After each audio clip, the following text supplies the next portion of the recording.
Hola, soy Keith de Danfoss Food Retail Controls y hoy hablaremos sobre la introducción y las funciones del control de casos 210.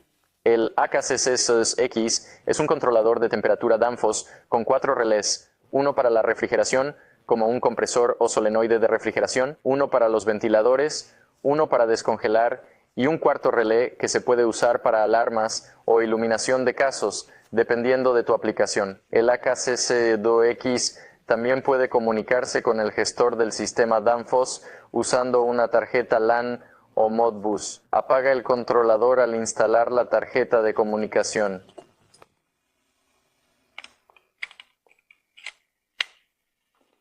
Enciende el controlador tras instalar la tarjeta. Si vamos a alterar algo significativo como la aplicación, por lo tanto, lo ajustamos a 1 positivo y el interruptor principal se activa de nuevo. Los otros parámetros que podemos usar son los de descongelación. Así que vamos a los parámetros de D01 es el método de descongelación que fijamos en 2 o eléctrico, incluso si vamos a hacer un descongelado por tiempo. D02 es el parámetro para la temperatura de parada de descongelación o la temperatura de corte de descongelación. Configúralo. Luego baja a D03, que es el intervalo de descongelación. Este es el número de horas entre descongelaciones. Así que 8 horas nos dará 3 descongelaciones. Now 04 es el tiempo máximo de descongelación en minutos, así que aquí sabes cuánto tiempo quieres que dure tu descongelación máxima. D10 es el sensor de parada de descongelación.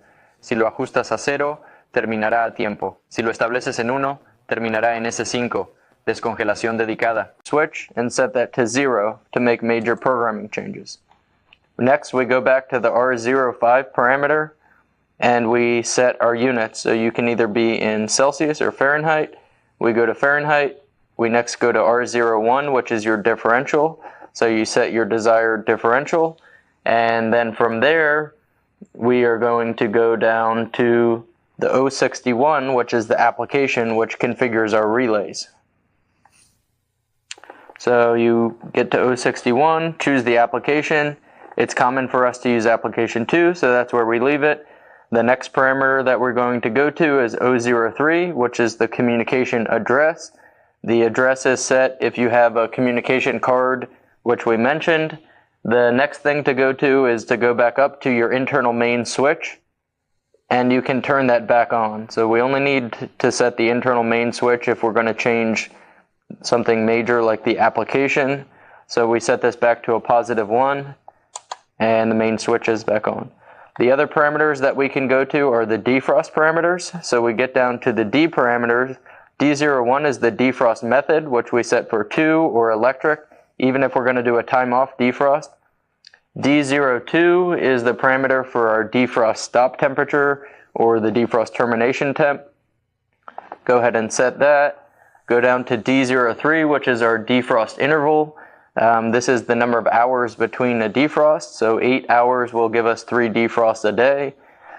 D04 is the max defrost time in minutes, so this is where you have how long you want your maximum defrost to run. D10 is the defrost stop sensor, so if you set this for 0, it will terminate on time. If you set it to 1, it will terminate on S5, dedicated defrost term sensor, and if you set it to 2, it will terminate on your S4 temperature sensor. Press to confirm and then wait for it to time out. And then it will go back to the main screen. Another thing to note is if you do a long press of the bottom button, that will allow you to initiate a defrost right from the case controller.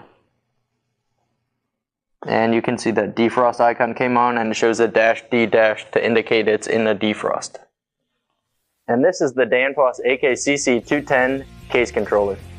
For more information on this topic, see the description below. And for more videos like this, visit our YouTube channel, Danfoss Cool US, and thank you for watching.